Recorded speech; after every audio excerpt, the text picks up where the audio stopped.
Happy Friday Pie Day, everybody. Max here with your fix of gaming news. Coming up, Kratos celebrates his 20th birthday by giving everyone who owns God of War Ragnarok some party favors. Star Wars Knights of the Old Republic remake developers insist it is still in development, and the ESRB has given Pokemon its most mature rating yet, and fans are shocked, or maybe just mildly amused. Let's get into it.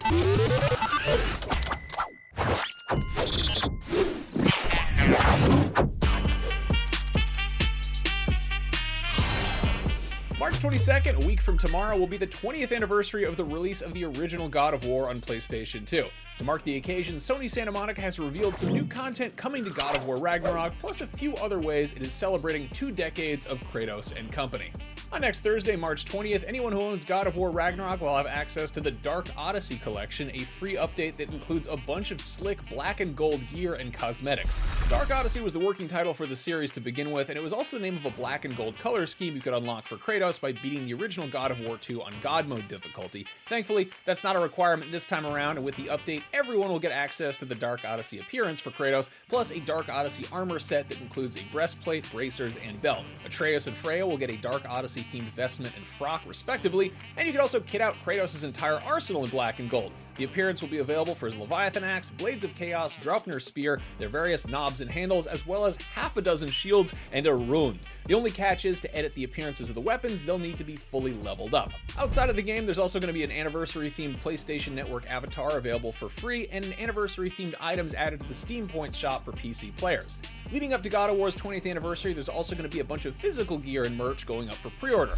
On Monday, March 17th, pre-orders open for a 2-volume retrospective book chronicling the 20-year development of the God of War series that's full of concept art and interviews and cool stuff like that, and a day later, pre-orders open for a limited edition collection of prints. Then on Wednesday, you can pre-order a 67-inch long plush of Jormungandr, the World Serpent, who doubles as a hand puppet and has a little magnetized tongue that you can hold onto a plush Leviathan axe with. Then on Thursday, you can pre-order a 13-disc limited edition vinyl set spanning the entire God of War franchise, and the soundtracks for the first 3 mainline games are also getting their first-time release on vinyl in 2-disc editions that you can buy separately.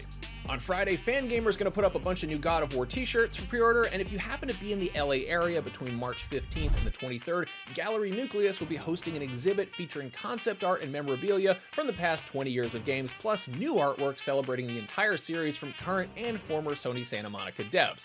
Given the studio's namesake, it would probably make sense to have this showing in Santa Monica, but Gallery Nucleus is way over on the east side in Alhambra, which is just south of Pasadena, which is definitely not in Santa Monica, but still, it sounds like an awesome show, so if you can make the trip, go check it out. We might not be seeing a new God of War game anytime soon, but it is really cool to see a studio celebrating its legacy like this, so happy birthday, Kratos. You're great. One game we really thought we'd have seen more of by now is Saber Interactive's remake of Star Wars Knights of the Old Republic, and I have great news, it is probably still in development.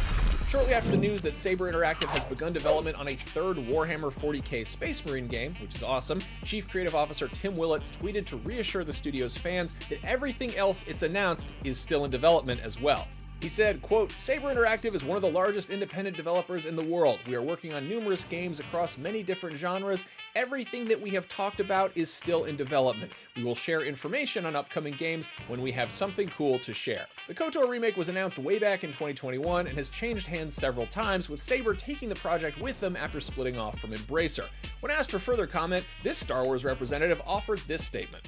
Everything's perfectly all right now. We're fine. We're all fine here now. Thank you. How are you? Okay, but in all seriousness, it's great to hear that KOTOR is alive and well, but you can't really blame fans for being a little bit skeptical. All we've seen in 3 years is a single CGI announcement trailer and a bunch of reports about things getting shuffled around behind the scenes. Star Wars fans have gotten fairly desensitized to games getting canceled, and they're completely unrelated projects, but another big licensed game that was revealed in late 2021 with a CGI trailer, followed by 3 years of radio silence, was Monolith's Wonder Woman game, which WB just recently canceled. So here's hoping we see something about KOTOR sooner than later. Since the dawn of time, Pokemon games have been rated E for everyone by the ESRB, meaning they're appropriate for kids of all ages, but the newest installment, Pokemon Legends ZA, apparently has some more mature content than usual, and the Entertainment Software Ratings Board has slapped a big ol' E10+ rating on it for the first time in series history, meaning that some parts may not be appropriate for children under the age of 10. Fans have taken to social media to speculate and joke that maybe it's going to use harsh language like crap, or maybe even damn, or maybe it'll explore some darker themes of the society that is entirely built around animal fighting, or maybe it's going to add a new gunplay feature to appeal to Western audiences, but the official reasoning is fantasy violence. It's kind of always had fantasy violence, but Legends EA has real-time combat, so maybe the Pokemon are making more physical contact when they battle than usual. The only other time a game with Pokemon got an E10+ rating was the 2015 Wii U fighting game Pokken Tournament, which despite being totally official, oddly didn't actually have the Pokemon name in the title, so I don't know if that was some kind of like underground Pokemon boxing ring or what. In any case, that is your news for Friday, March 14th, 2025. If you want something a little more mature than Pokemon getting an E10+ rating, go check out the reveal of Silent Hill F. That looks super effing scary. And of course, for all your gaming news, you're already in the right place, IGN. See you next time, everybody. Have a great weekend.